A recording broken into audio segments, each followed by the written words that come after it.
ਸਤਿ ਸ਼੍ਰੀ ਅਕਾਲ ਜੀ ਸਾਰਿਆਂ ਨੂੰ। ਹੋਪ ਤੁਸੀਂ ਸਾਰੇ ਵਧੀਆ ਹੋਵੋਗੇ and welcome to my channel. ਅੱਜ ਦੇ ਇਸ ਕਲਾਸ ਦੇ ਵਿੱਚ ਆਪਾਂ ਕਲਾਸ ਨੰਬਰ 1 ਕਰਾਂਗੇ PSTCL ਦੇ ਕੈਂਡੀਡੇਟਸ ਵਾਸਤੇ ਜਿਨ੍ਹਾਂ ਨੇ ਡਿਵੀਜ਼ਨਲ ਅਕਾਊਂਟੈਂਟ ਔਰ LDC ਅਕਾਊਂਟਸ ਦੇ ਵਿੱਚ ਅਪੇਅਰ ਹੋਣਾ। ਠੀਕ ਹੈ, ਸਭ ਤੋਂ ਪਹਿਲਾਂ ਕਲਾਸ ਸ਼ੁਰੂ ਕਰਨ ਤੋਂ ਪਹਿਲਾਂ ਨਾ ਆਪਾਂ ਕੁਝ ਜਿਹੜੇ ਕਾਮਨ ਡਾਊਟਸ ਹੈ ਬੱਚਿਆਂ ਦੇ ਉਹ ਕਲੀਅਰ ਕਰ ਦਿੰਦੇ ਆ, ਤਾਂ ਕਿ ਤੁਸੀਂ ਬਾਰ-ਬਾਰ ਇੱਕੋ ਚੀਜ਼ ਨਾ ਪੁੱਛੋ ਅਤੇ ਤੁਹਾਡਾ ਵੀ ਟਾਈਮ ਵੇਸਟ ਨਾ ਹੋਵੇ। ਸੋ ਦੇਖੋ, ਜਿਨ੍ਹਾਂ ਨੇ ਸਕਰੈਚ ਤੋਂ ਸ਼ੁਰੂ ਕਰਨਾ ਮਤਲਬ ਜ਼ੀਰੋ ਤੋਂ ਸਟਾਰਟ ਕਰਨਾ, ਜਿਹੜੇ PSSB ਦੇ ਵਿੱਚ ਨਹੀਂ ਅਪੇਅਰ ਹੋਏ ਸੀ ਜਾਂ ਜਿਨ੍ਹਾਂ ਨੇ ਤਿਆਰੀ ਨਹੀਂ ਕੀਤੀ ਸੀ ਜਾਂ ਜਿਨ੍ਹਾਂ ਨੇ ਫੋਰਮ ਨਹੀਂ ਸੀ ਭਰੇ, ਠੀਕ ਹੈ, ਅਤੇ ਚਾਹੇ ਜਿਨ੍ਹਾਂ ਨੇ ਕੀਤੀ ਵੀ ਸੀਗੀ, ਜਿਨ੍ਹਾਂ ਨੂੰ ਡਾਊਟ ਹੈ ਕਿ ਉਹ ਕੱਟ ਆਫ ਕਲੀਅਰ ਨਹੀਂ ਕਰ ਪਾਓਗੇ, ਉਹਨਾਂ ਲਈ, ਉਹ ਸਾਰੇ ਕੈਂਡੀਡੇਟਸ ਲਈ ਮੈਂ ਇੱਕ ਸਲਾਹ ਦਊਂਗੀ ਕਿ ਤੁਸੀਂ ਕਿੱਥੋਂ ਦੀ ਸਟਾਰਟ ਕਰਨਾ ਹੈ। ਸਭ ਤੋਂ ਪਹਿਲਾਂ ਤੁਸੀਂ ਆਪਣੀ ਕੋਸਟ ਅਕਾਊਂਟਿੰਗ ਕਰਨੀ ਹੈ। ਠੀਕ ਹੈ, ਹੁਣ ਇਹ ਕੋਸਟ ਅਕਾਊਂਟਿੰਗ ਕਿੱਥੋਂ ਕਰਨੀ ਹੈ, ਇਹ ਤੁਸੀਂ ਮੇਰੇ YouTube ਚੈਨਲ ਦੇ ਉੱਤੇ ਜਾਓਗੇ, ਪਲੇਲਿਸਟ ਬਣੀ ਹੋਈ ਹੈ ਪੂਰੀ ਇੱਕ, ਠੀਕ ਹੈ, with title cost accounting PSSB ਵਾਸਤੇ। ਠੀਕ ਹੈ, ਉਹਦੇ ਵਿੱਚ ਜਿੰਨੇ ਵੀ ਲੈਕਚਰ ਹੈ, ਇੱਕ ਵੀ ਲੈਕਚਰ ਨਹੀਂ ਤੁਸੀਂ ਛੱਡਣਾ। ਠੀਕ ਹੈ, ਉਹਨੂੰ ਤੁਸੀਂ ਕਵਰ ਕਰਨਾ ਹੈ। ਦੈਨ ਤੁਸੀਂ ਇਹ ਕਵਰ ਕਰਨ ਤੋਂ ਬਾਅਦ ਮਾਰਜਨਲ ਕੋਸਟਿੰਗ ਦੀ ਇੱਕ ਅਲੱਗ ਪਲੇਲਿਸਟ ਬਣੀ ਹੋਈ ਹੈ, ਉਹਨੂੰ ਕਵਰ ਕਰਨਾ ਹੈ। ਜਿੰਨੇ ਵੀ ਇਹਦੇ ਵਿੱਚ ਲੈਕਚਰ ਹੈ, ਇੱਕ ਵੀ ਚੀਜ਼ ਨਹੀਂ ਛੱਡਣੀ। ਨੈਕਸਟ ਤੁਸੀਂ ਕਰਨਾ ਹੈ ਫਾਈਨੈਂਸ਼ੀਅਲ ਅਕਾਊਂਟਿੰਗ। ਠੀਕ ਹੈ, ਫਾਈਨੈਂਸ਼ੀਅਲ ਅਕਾਊਂਟਿੰਗ ਪਹਿਲਾਂ ਮੈਂ ਕੋਸਟ ਔਰ ਮਾਰਜਨਲ ਕਿਉਂ ਸ਼ੁਰੂ ਕਰਾਇਆ, ਇਹਦੇ ਨਾਲ ਬੇਸ ਬਣੂਗਾ। ਬੇਸ ਬਣਨ ਤੋਂ ਬਾਅਦ ਤੁਸੀਂ ਫਾਈਨੈਂਸ਼ੀਅਲ ਦੇ ਉੱਤੇ ਆਉਣਾ, ਤਾਂ ਕਿ ਤੁਹਾਨੂੰ ਚੀਜ਼ਾਂ ਜ਼ਿਆਦਾ ਕਲੀਅਰ ਹੋਣ। ਫਾਈਨੈਂਸ਼ੀਅਲ ਦੇ ਵਿੱਚ ਵੀ ਜੋ A to Z ਮੈਂ ਕਰਵਾਇਆ ਉਹ ਸਾਰਾ ਤੁਸੀਂ ਕਵਰ ਕਰਨਾ, ਇੱਕ ਅਲੱਗ ਪਲੇਲਿਸਟ ਬਣੀ ਹੋਈ ਹੈ। ਠੀਕ ਹੈ, ਫਾਈਨੈਂਸ਼ੀਅਲ ਦੇ ਵਿੱਚ ਨਾ ਅਕਾਊਂਟਿੰਗ ਵਗੈਰਾ ਉਹ ਮੈਂ ਅਲੱਗ ਤੋਂ ਪਲੇਲਿਸਟ ਬਣਾਈ ਸੀਗੀ, ਉਹ ਮੈਂ ਤੁਹਾਨੂੰ ਦੱਸ ਦੂੰਗੀ ਨਾਲ ਨਾਲ। ਪਹਿਲਾਂ ਤੁਸੀਂ ਕੋਸਟ ਅਕਾਊਂਟਿੰਗ ਔਰ ਮਾਰਜਨਲ ਕੋਸਟਿੰਗ ਨੂੰ ਖ਼ਤਮ ਕਰਨਾ ਹੈ। ਸਾਈਡ ਬਾਏ ਸਾਈਡ ਜੋ ਵੀ ਮੈਂ ਇਸ ਚੈਨਲ ਦੇ ਉੱਤੇ PSTCL ਦੇ ਟਾਈਟਲ ਤੋਂ ਵੀਡੀਓ ਪਾਊਂਗੀ, ਠੀਕ ਹੈ, ਕੰਟੈਂਟ ਵਾਲੀ, ਉਹ ਤੁਸੀਂ ਬਿਲਕੁਲ ਵੀ ਸਕਿਪ ਨਹੀਂ ਕਰਨੀ। ਦੂਜਾ ਡਾਊਟ ਬੱਚਿਆਂ ਦਾ ਕਿ ਕੋਈ ਬੁੱਕ ਫੋਲੋ ਕਰਨ ਦੀ ਜ਼ਰੂਰਤ ਹੈ, ਬਿਲਕੁਲ ਵੀ ਨਹੀਂ। ਕੋਈ ਵੀ ਬੁੱਕ ਤੁਸੀਂ ਫੋਲੋ ਨਹੀਂ ਕਰਨੀ।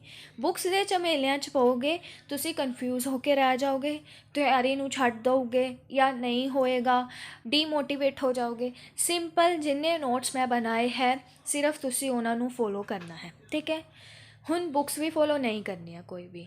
ਜੋ ਚੀਜ਼ ਕਰਵਾ ਰਹੀ ਹਾਂ A to Z, ਉਹ ਤੁਸੀਂ ਬਿਨਾਂ ਕਿਸੇ ਡਾਊਟ ਦੇ, ਅਗਰ ਟਰਸਟ ਕਰਦੇ ਹੋ ਤਾਂ ਬਿਨਾਂ ਕਿਸੇ ਡਾਊਟ ਦੇ ਤੁਸੀਂ ਇਹ ਚੀਜ਼ਾਂ ਕਵਰ ਕਰਨੀਆਂ।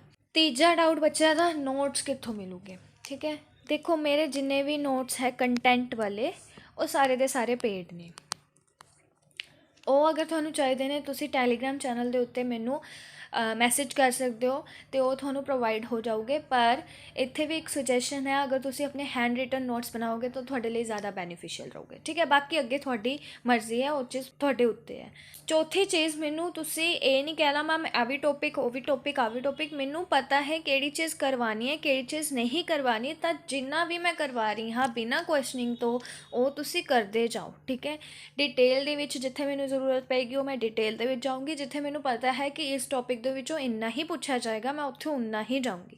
ਸੋ ਬਿਨਾਂ, ਮੈਂ ਬਾਰ-ਬਾਰ ਬੋਲ ਰਹੀ ਹਾਂ, ਬਿਨਾਂ ਡਾਊਟ ਤੋਂ ਆਪਣੀ ਤਿਆਰੀ ਤੁਸੀਂ ਕਰ ਸਕਦੇ ਹੋ। ਅਤੇ ਵੀਡੀਓਜ਼ ਫ੍ਰੀ ਆਫ ਕੋਸਟ ਨੇ, ਕੋਈ ਵੀ ਮੈਂਬਰਸ਼ਿਪ ਨਹੀਂ ਹੈ, ਕੋਈ ਵੀ ਤੁਸੀਂ ਪੇਡ ਕੋਰਸਿਸ ਦੇ ਉੱਤੇ ਪੈਸਾ ਵੇਸਟ ਕਰਨ ਦੀ ਜ਼ਰੂਰਤ ਨਹੀਂ ਹੈ। ਮੈਂ ਹਰ ਚੀਜ਼ ਕਰਵਾਈ ਹੈ। ਠੀਕ ਹੈ, ਸਿਰਫ ਨੋਟਸ ਮੇਰੇ ਪੇਡ ਨੇ, ਬਾਕੀ ਸਭ ਚੀਜ਼ ਕੰਟੈਂਟ ਵੀਡੀਓ ਜਿੰਨਾ ਵੀ MCQ ਸੀਰੀਜ਼ ਜੋ ਵੀ ਹੋ ਰਹੀ ਹੈ ਜਾਂ ਜੋ ਵੀ ਪਈ ਹੈ, ਉਹ ਸਾਰੀ ਫ੍ਰੀ ਹੈ, ਫ੍ਰੀ ਆਫ ਕੋਸਟ ਹੈ, ਨੋ ਮੈਂਬਰਸ਼ਿਪ। ਤੁਸੀਂ ਉਹ ਫੋਲੋ ਕਰਨੀ ਹੈ ਸਿਰਫ ਔਰ ਸਿਰਫ। ਹੁਣ ਤੁਹਾਡੇ ਜਿਹੜੇ ਬੇਸਿਕ ਡਾਊਟਸ ਆ ਉਹ ਮੈਂ ਕਲੀਅਰ ਕਰ ਦਿੱਤੇ ਆ। ਹੁਣ ਆਪਾਂ ਸਟਾਰਟ ਕਰਦੇ ਹਾਂ ਅੱਜ ਦਾ ਕਨਸੈਪਟ। ਮੈਂ ਤੁਹਾਨੂੰ ਸਟਾਰਟ ਕਰਵਾ ਰਹੀ ਹਾਂ ਟੈਕਸੇਸ਼ਨ ਵਾਲੇ ਟੌਪਿਕ ਦੇ ਉੱਤੋਂ। ਠੀਕ ਹੈ, ਟੈਕਸੇਸ਼ਨ ਦੇ ਵਿੱਚ ਆਪਾਂ ਸਭ ਤੋਂ ਪਹਿਲਾਂ ਪੜ੍ਹਨਾ ਹੈ ਕਿ ਟੈਕਸ ਹੁੰਦਾ ਕੀ ਹੈ।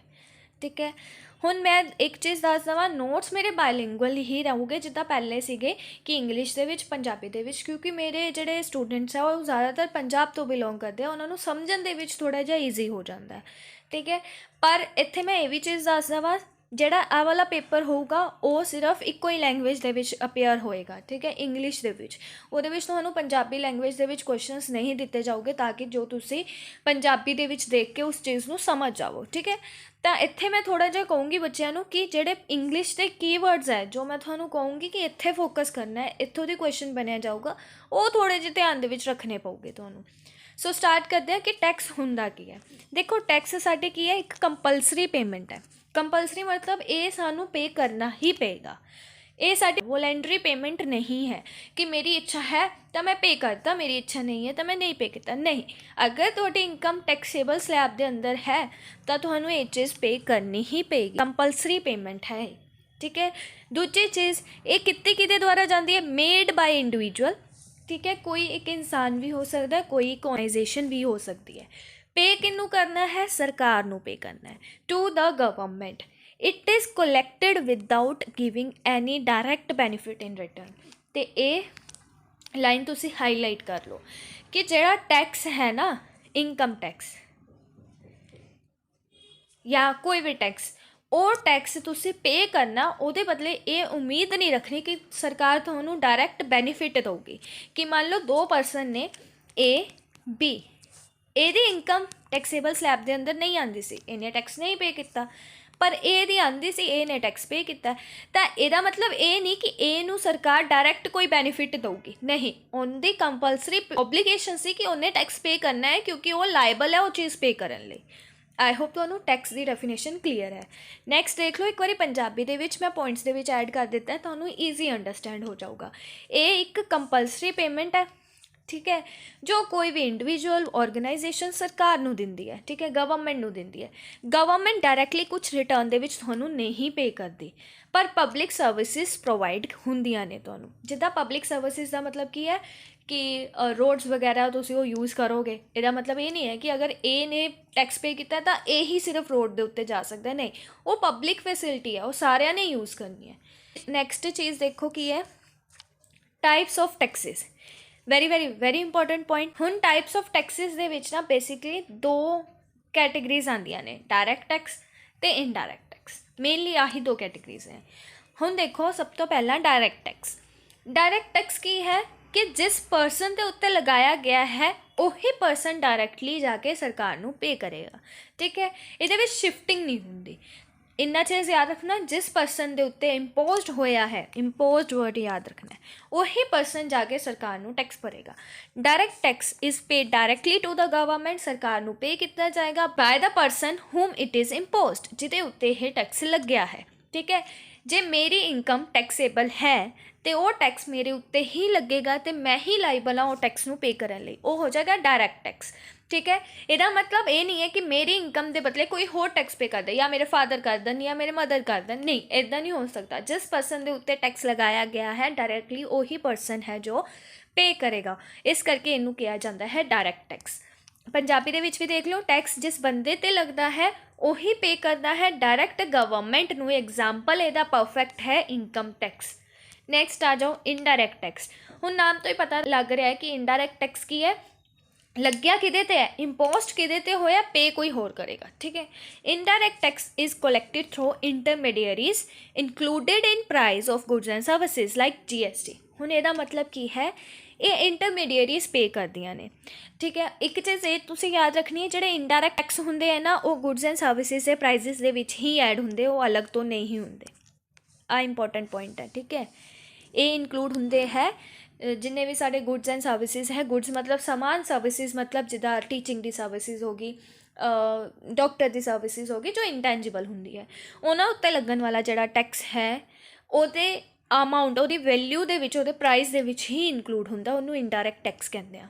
ਹੁਣ ਇਹ चीज़ समझो, इनडायरैक्ट टैक्स ਉਹ ਹੁੰਦਾ है जो गुड्स एंड सर्विसेज के प्राइस ਦੇ ਵਿੱਚ ही इंक्लूड होके लगता है।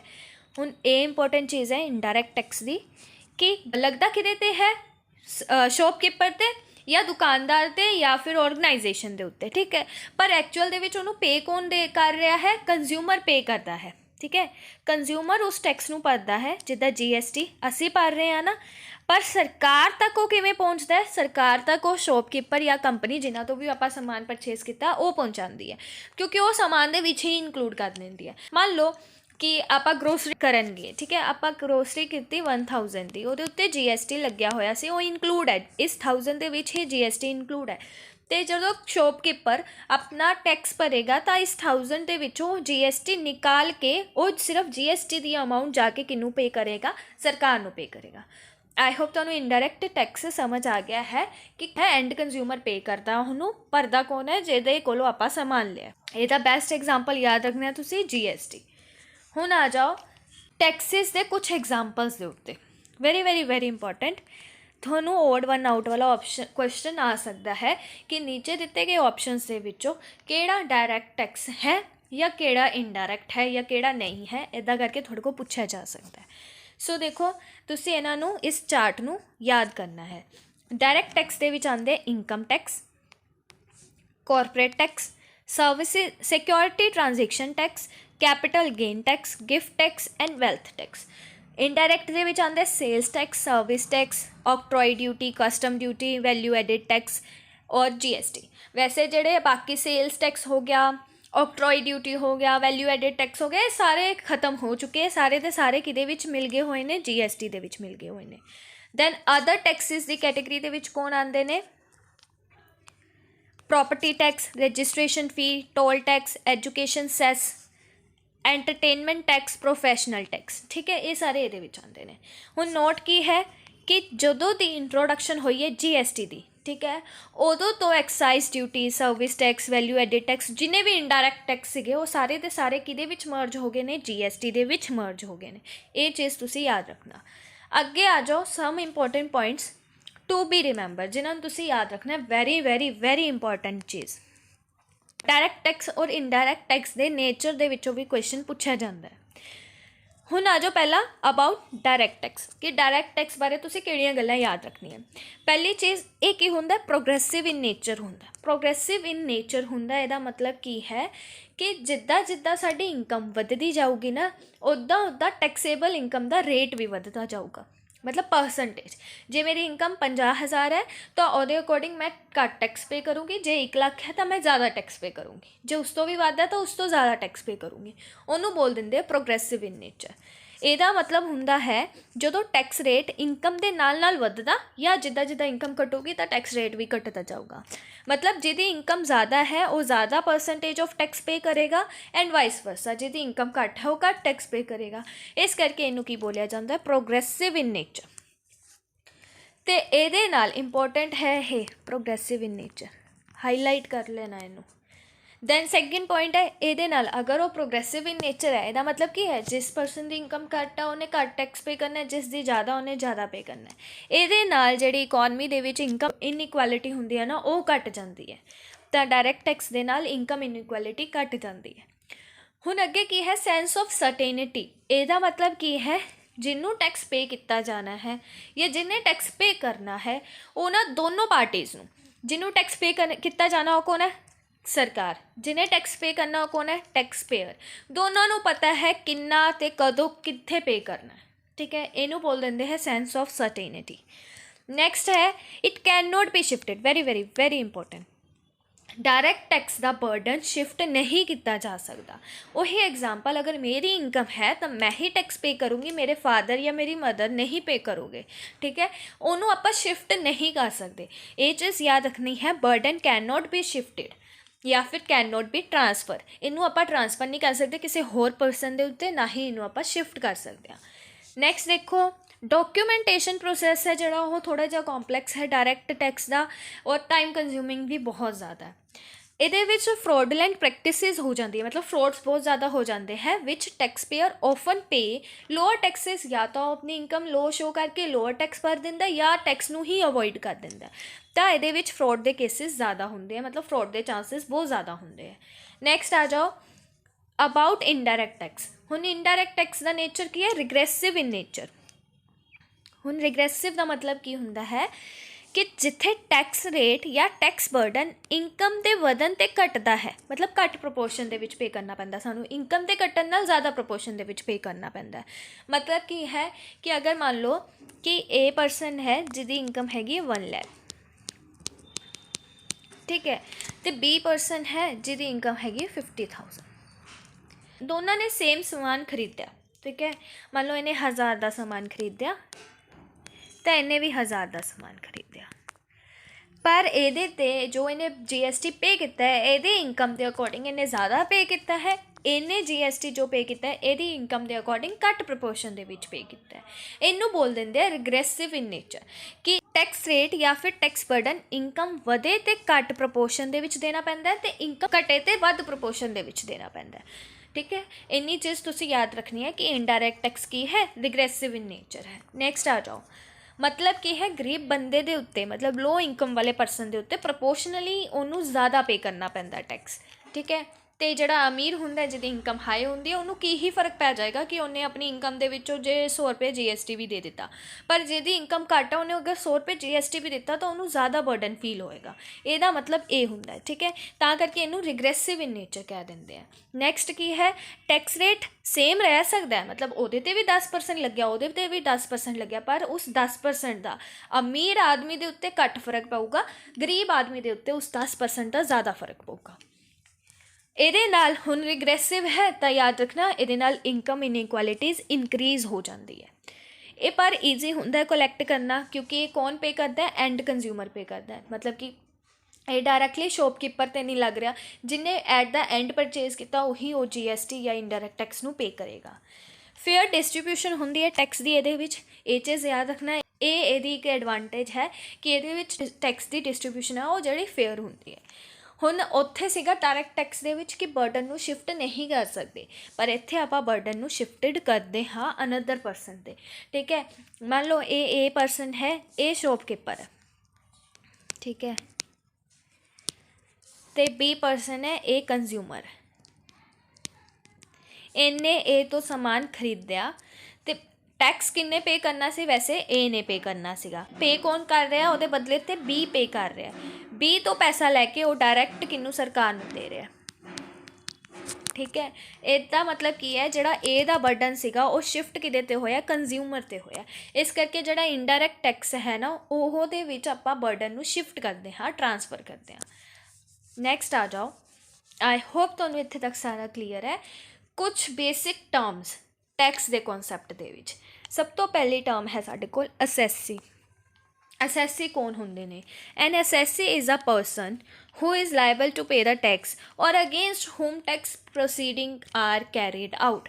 ਇਹਦਾ मतलब की है, असैसी वो पर्सन है जिहदे उत्ते टैक्स लगाया गया है या जो लाइबल है, मतलब कि लगाया गया तो ना जाना, ठीक है, वो परसन जो लाइबल है टैक्स नूं पे करन लई, ठीक है, जिहदी ऑब्लीगेशन है जिन्हें टैक्स नूं पे करना है, या जिहदे अगेंस्ट टैक्स भरन दी प्रोसीडिंग स्टार्ट की गई है, उन्होंने आपां बोल देवांगे असैसी। असैसी वो बंदा है, मतलब इंडिविजुअल भी हो सकता, फर्म भी हो सकती, कंपनी भी हो सकती, ऑर्गेनाइजेशन भी हो सकती, हुंदा है जिस नूं टैक्स पे करना है या जिहदे ते टैक्स प्रोसीडिंग चल रही है, ਉਹਨੂੰ ਆਪਾਂ ਅਸੈਸੀ ਬੋਲ ਦਿੰਦੇ ਹਾਂ। ਨੈਕਸਟ ਟਰਮ ਆਉਂਦੀ ਹੈ ਸਾਡੇ ਕੋਲ ਪ੍ਰੀਵੀਅਸ ਈਅਰ। ਹੁਣ ਨਾ ਜਿਹੜਾ PSTCL ਹੈ ਨਾ ਉਹ ਇੱਦਾਂ ਵੀ ਪੁੱਛ ਲੈਂਦਾ, ਅਸੈਸਮੈਂਟ ਈਅਰ ਕਿਹੜਾ ਬਣੂਗਾ ਨੀਚੇ ਦਿੱਤੇ ਗਏ ਆਪਸ਼ਨਸ ਦੇ ਵਿੱਚੋਂ, ਪ੍ਰੀਵੀਅਸ ਈਅਰ ਕਿਹੜਾ ਬਣੇਗਾ ਨੀਚੇ ਦਿੱਤੇ ਗਏ ਆਪਸ਼ਨਸ ਦੇ ਵਿੱਚੋਂ, ਤਾਂ ਤੁਸੀਂ ਇਹ ਯਾਦ ਰੱਖਣਾ, ਠੀਕ ਹੈ। ਹੁਣ ਦੇਖੋ ਪ੍ਰੀਵੀਅਸ ਈਅਰ ਕੀ ਹੈ, ਉਹ ਫਾਈਨੈਂਸ਼ੀਅਲ ਈਅਰ ਇਨ ਵਿਚ ਇਨਕਮ ਇਜ਼ अर्ਨਡ, ਜਿਸ ਸਾਲ ਤੁਸੀਂ ਇਨਕਮ अर्ਨਡ ਕੀਤੀ ਹੈ।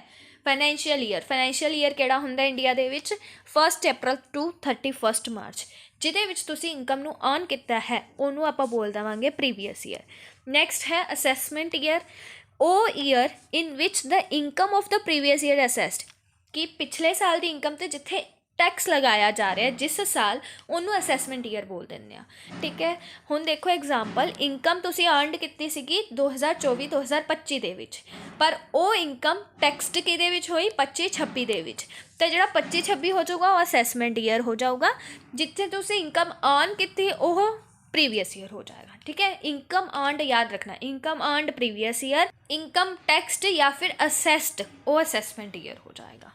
नैक्सट टर्म आती है साढ़े कोल gross total income GTI।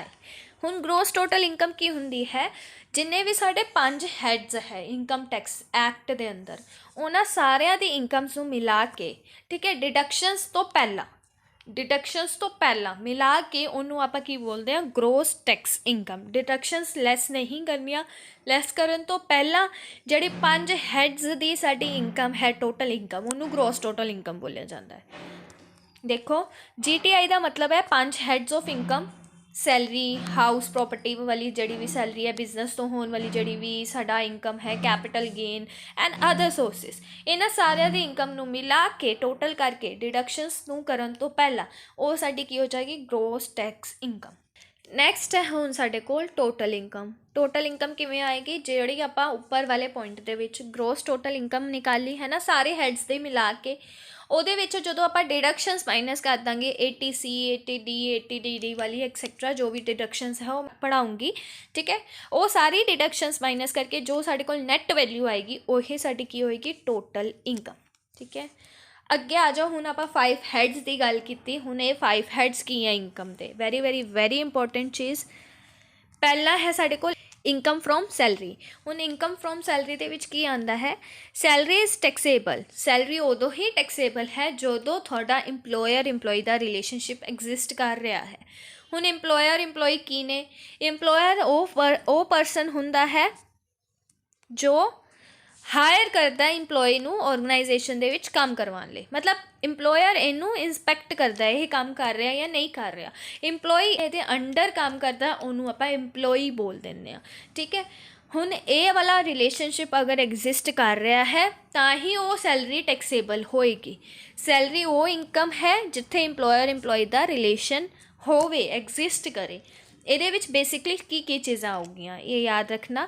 Basic salary ਜਿੰਨੀ ਵੀ ਹੋਏਗੀ DA ਦੇ ਵਿੱਚ ਆਊਗਾ, ਅਲਾਉੈਂਸਿਸ ਇਹਦੇ ਵਿੱਚ ਆਉਗੇ, ਅਲਾਉੈਂਸਿਸ ਦੇ ਵਿੱਚ ਵੀ ਅਲੱਗ ਤਰ੍ਹਾਂ ਦੇ ਆ, HRA house rent allowance, TA travel allowances, MA medical allowances, ਇਹ ਸਾਰੇ ਅਲਾਉੈਂਸਿਸ ਦੇ ਵਿੱਚ ਹੀ ਆਉਗੇ।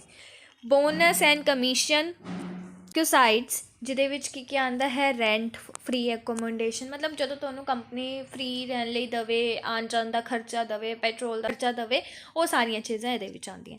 ਪੈਨਸ਼ਨ, ਸੈਲਰੀ ਵਾਲੀ ਪੈਨਸ਼ਨ ਇਹਦੇ ਵਿੱਚ ਇਨਕਲੂਡ ਹੋਏਗੀ, ਫੈਮਿਲੀ ਵਾਲੀ ਪੈਨਸ਼ਨ ਇਹਦੇ ਵਿੱਚ ਇਨਕਲੂਡ ਨਹੀਂ ਹੋਏਗੀ। ਜਿਹੜੀ ਫੈਮਿਲੀ ਪੈਨਸ਼ਨ ਆ ਉਹ ਅਦਰ ਸੋਰਸਿਸ ਦੇ ਵਿੱਚ ਜਾਏਗੀ, ਠੀਕ ਹੈ। ਸੈਲਰੀ ਦੇ ਵਿੱਚ ਕਿਹੜੀ ਪੈਨਸ਼ਨ ਯੂਜ਼ ਹੋਏਗੀ, ਸੈਲਰੀ ਵਾਲੀ ਪੈਨਸ਼ਨ, ਇਹ ਚੀਜ਼ ਯਾਦ ਰੱਖਣਾ, ਸੈਲਰੀ ਵਾਲੀ।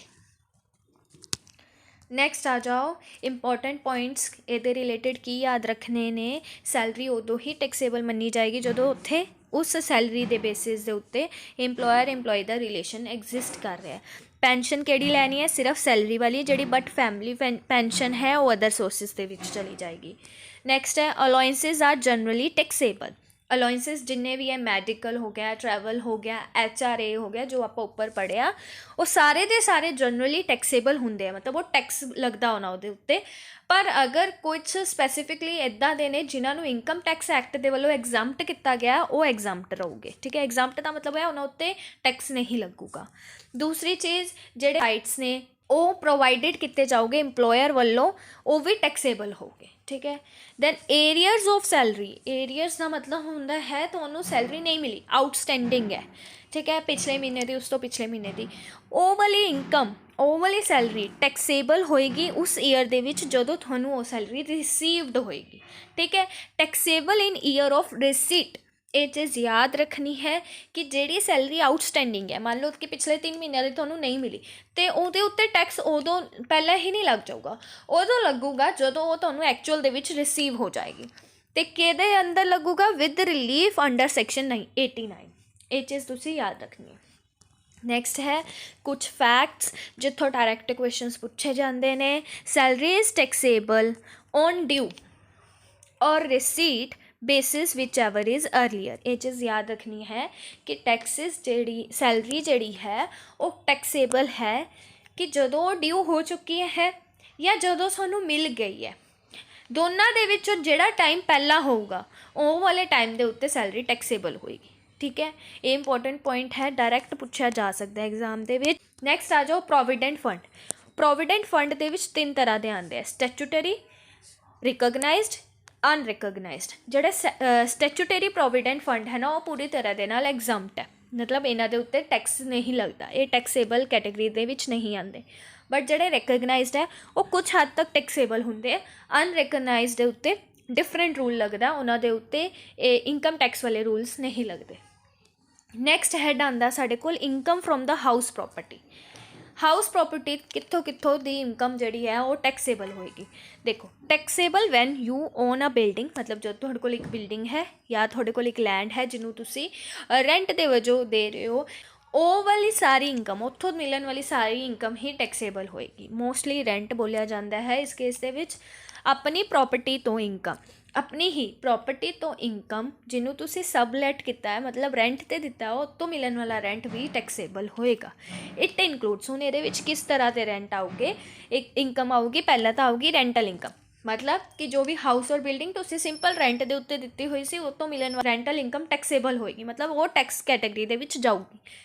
डीम्ड रेंट की हुंदा है, ये टर्म इंपॉर्टेंट है, ध्यान नाल समझना। डीम्ड रेंट का मतलब हुंदा है कि जो थोड़ा सैल्फ ऑक्यूपाइड हाउस है पर एक तो ज़्यादा मोर दैन वन, मतलब थोड़े को 2-3 घर ने तो वो 2-3 घर तो मिलन वाला या फिर एज्यूम किया जाता है कि तुसी अगर रेंट ते नहीं भी दिता होया घर वैकेंट पे खाली पे फिर भी लो वालों ये एज्यूम किया जाता है कि उतो रेंट मिल सकता है, तो वो वाला रेंट की हो जाऊगा डीम रेंट। ये रूल्स देख लेने एक बारी, देखो डीम रेंट वो रेंट हुंदा है जो टैक्स पेयर नू रीयल दे विच नहीं मिलता, एक्चुअल दे विच नहीं मिलता, पर इनकम टैक्स एक्ट उसनू एज्यूम करता है कि यह रेंट मिलना चाहिए सी। ठीक है, मान लो किसी पर्सन का 3 हाउस ने, 1 2 ते 3, एक तो वो आप रह रहे सैल्फ ऑक्यूपाइड है तो वो तो टैक्सेबल इनकम दे विच नहीं आएगा। ठीक है, दूजे दे विच उन्हें रेंट ते दिता होया वो रेंटल इनकम दे विच चल जाऊगा, तो रेंट मिले वो टैक्सेबल हो जाऊगी। थर्ड है जो खाली पिया है पर इन फ्यूचर या आने वाले टाइम के विच उन्होंने रेंट के उत्ते दिता जा सकता है, मतलब वो रेंट गेन कर सकती है, वो इन्नी कैपेबिलिटी है उस प्रॉपर्टी की कि वो रेंट जनरेट कर सकती है, तो लो वालों ये एज्यूम किया जाएगा कि उत्तों रेंट मिलना चाहिए सी, तो उहदे उत्ते मिलने वाला जिहड़ा रेंट होएगा वो डी कैटेगरी दे विच जाएगा। ठीक है, आई होप तुहानूं ये चीज़ क्लीयर है। नैक्सट देखो, इस करके लो उस इमेजिनरी रेंट नूं टैक्सेबल इनकम मन दिंदा है ते under income tax from house property दे विच उस हैड दे विच इस इनकम नूं पा दिंदा है। ठीक है, डीम रेंट समझ गए तुसी, एक्चुअल दे विच असल दे विच नहीं मिलिया पर tax income tax act they वल्लों ये अज्यूम किया गया कि ये मिल सकता है, तो जिन्ना मिल सकता उन्होंने टैक्सेबल इनकम दे विच पा दिंदे किहड़े हैड दे अंदर, हाउस प्रॉपर्टी।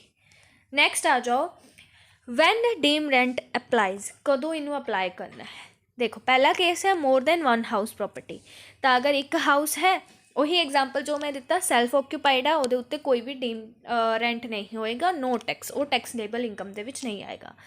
दूजा ते तीजा हाउस है जो deemed to be let out, ये मान सकते हैं कि उन्होंने लैट आउट किया जा सकता है, रेंट ते चढ़ाया जा सकता है, तो उत्तों इमेजिनरी फिगर जो मिल सकती है उन्होंने आप डीम रेंट मान लाँगे तो वो टैक्सेबल होएगी, मतलब वो उत्ते टैक्स लगेगा। नैक्सट आ जाओ, प्रॉपर्टी वैकेंट पर केपेबल ऑफ अर्निंग रेंट, कोई थोड़ी प्रॉपर्टी है जो खाली पई है, ठीक है, तुसी ना सैल्फ यूज़ कर रहे हो ना ही उन्होंने रेंट ते चढ़ाया होया, पर उस प्रॉपर्टी दे विच इन्नी कैपेबिलिटी है कि वो रेंट अर्न कर सकती है। Even if you don't rent out, भावें तुसी रेंट दे उत्ते नहीं चढ़ाई, the property low assumes expected rent, तो ਉਹਦੇ उत्ते मिलन वाला जो भी रेंट होएगा लो अज्यूम कर लेगी, तो उस रेंट नूं भी किहदे विच पाया जाएगा, टैक्सेबल इनकम दे विच। कुछ रूल्स हैं जो तुसी अपने एग्जाम वास्ते याद रखने, डायरैक्टली इत्थों PSTCL क्वेश्चन पूछ सकता है। ओनरशिप मैंडेटरी होनी चाहिए है। ठीक है, टेनेंट, टेनेंट कौन हुंदे ने, किराएदार, किराएदारां दे उत्ते टैक्स नहीं लगता। ठीक है, उन्हां उत्ते टैक्स नहीं लगेगा, जो मालक होएगा मकान मालक ਉਹਦੇ उत्ते टैक्स लगेगा। इस हैड के अंदर टेनेंट नहीं जाते, हाउस प्रॉपर्टी वाले हैड के अंदर सिर्फ और सिर्फ मकान मालक जाते हैं। नैक्सट है सैल्फ ऑक्यूपाइड हाउस, नील इनकम। ठीक है, क्योंकि ये थोड़ी आप रेंट ते चढ़ाया तो इत्थों ट्रिकी क्वेश्चन बनता है, सैल्फ ऑक्यूपाइड रेंट हाउस है ਉਹਦੇ उत्ते मिलन वाली जड़ी रेंट है वो दसो टैक्सेबल होएगी, नॉन टैक्सेबल होएगी, की होएगी। देखो वो तो नील है, ਉਹਦੇ उत्ते कोई रेंट नहीं मिल रहा, तो no rent no tax. Let out property जो रेंट के उत्ते दी गई है, याद रखना ये स्टैंडर्ड डिडक्शन होंगी है 30%। हुण ये की याद रखना है तुसी, एनुअल वैल्यू जो भी उस प्रॉपर्टी की एनुअल वैल्यू होएगी ਉਹਦੇ ਵਿੱਚੋਂ तुसी माइनस कर देना है 30% स्टैंडर्ड डिडक्शन। याद रखना है स्टैंडर्ड डिडक्शन कितनी है लैट आउट प्रॉपर्टी के उत्ते 30%, तो जो भी उस प्रॉपर्टी के उत्ते लोन वगैरह है तो वो भी इंटरस्ट माइनस कर दोगे। याद रखना लैट आउट प्रॉपर्टी दे जो भी एनुअल इनकम होएगी ਉਹਦੇ ਵਿੱਚੋਂ ਤੁਸੀਂ माइनस करोगे स्टैंडर्ड डिडक्शन। याद रखना डायरैक्ट पूछेगा standard deduction let out property के उत्ते कितनी है 30%। ठीक है, आ देखो फोर्थ पॉइंट मैं यही बनाया कि स्टैंडर्ड डिडक्शन कितनी है 30% of net annual value. Some facts, last page I think, हाँ जी, सम फैक्ट्स की है, सैल्फ ऑक्यूपाइड हाउस डायरैक्ट याद रखने है। सैल्फ ऑक्यूपाइड हाउस ਇਹਦੀ ਟੈਕਸੇਬਲ ਇਨਕਮ ਕਿੰਨੀ ਹੋਏਗੀ 0। ਇੱਥੋਂ ਹੀ ਬੱਚੇ ਅਟਕਦੇ ਨੇ ਇੱਦਾਂ ਦੇ ਕਨਸੈਪਟ ਦੇ ਉੱਤੇ। ਸਟੈਂਡਰਡ ਡਿਡਕਸ਼ਨ ਆਫ 30% ਕਿਹਦੇ ਉੱਤੇ ਅਪਲਾਈ ਹੁੰਦੀ ਹੈ, ਸਿਰਫ ਔਰ ਸਿਰਫ ਲੈਟ ਆਊਟ ਪ੍ਰੋਪਰਟੀ ਦੇ ਉੱਤੇ। ਡਾਇਰੈਕਟ ਇੱਥੋਂ ਕੁਐਸਚਨਸ ਬਣਦੇ ਆ। ਆਈ ਹੋਪ ਤੁਹਾਨੂੰ ਅੱਜ ਦੀ ਸਾਰੀ ਕਲਾਸ ਸਮਝ ਆਈ ਹੋਏਗੀ ਵਧੀਆ ਤਰੀਕੇ ਨਾਲ। ਇੱਕ ਇੱਕ ਟਰਮ, ਇੱਕ ਇੱਕ ਚੀਜ਼ ਤੁਹਾਨੂੰ ਸਮਝ ਆ ਗਈ ਹੋਏਗੀ ਇਸ ਕਲਾਸ ਦੀ। ਹੋਪ ਤੁਹਾਨੂੰ ਕਲਾਸ ਵਧੀਆ ਲੱਗੀ ਹੋਏ, ਤੁਹਾਡੇ ਸਾਰੇ ਡਾਊਟਸ ਕਲੀਅਰ ਹੋ ਗਏ ਹੋਣ regarding videos, regarding notes, regarding lectures, ਠੀਕ ਹੈ। ਔਰ ਅਗਰ ਤੁਹਾਨੂੰ ਕਲਾਸ ਵਧੀਆ ਲੱਗੀ ਹੈ, ਚੈਨਲ ਨੂੰ ਸਬਸਕ੍ਰਾਈਬ ਕਰਨਾ, ਵੀਡੀਓ ਨੂੰ ਵੱਧ ਤੋਂ ਵੱਧ ਲਾਈਕ ਔਰ ਸ਼ੇਅਰ ਜ਼ਰੂਰ ਕਰਨਾ। ਅਗਰ ਚਾਹੋ ਤੁਸੀਂ ਕਮੈਂਟ ਸੈਕਸ਼ਨ ਦੇ ਸਵਾਈਪ ਕਰਕੇ ਹਾਈਪ ਦਾ ਵੀਡੀਓ ਵੀ ਕਰ ਸਕਦੇ ਹੋ। ਔਰ ਆਪਣਾ ਫੀਡਬੈਕ ਮੈਨੂੰ ਜ਼ਰੂਰ ਦੇਣਾ ਕਮੈਂਟ ਸੈਕਸ਼ਨ ਦੇ ਵਿੱਚ। ਪਲੱਸ ਟੈਲੀਗ੍ਰਾਮ ਚੈਨਲ ਜ਼ਰੂਰ ਜੁਆਇਨ ਕਰ ਲਓ ਫॉर ਰੈਗੂਲਰ ਅਪਡੇਟਸ, ਠੀਕ ਹੈ। ਮਿਲਦੇ ਹਾਂ ਨੈਕਸਟ ਕਲਾਸ ਦੇ ਵਿੱਚ ਨੈਕਸਟ ਵੀਡੀਓ ਦੇ ਨਾਲ। Thank you so much.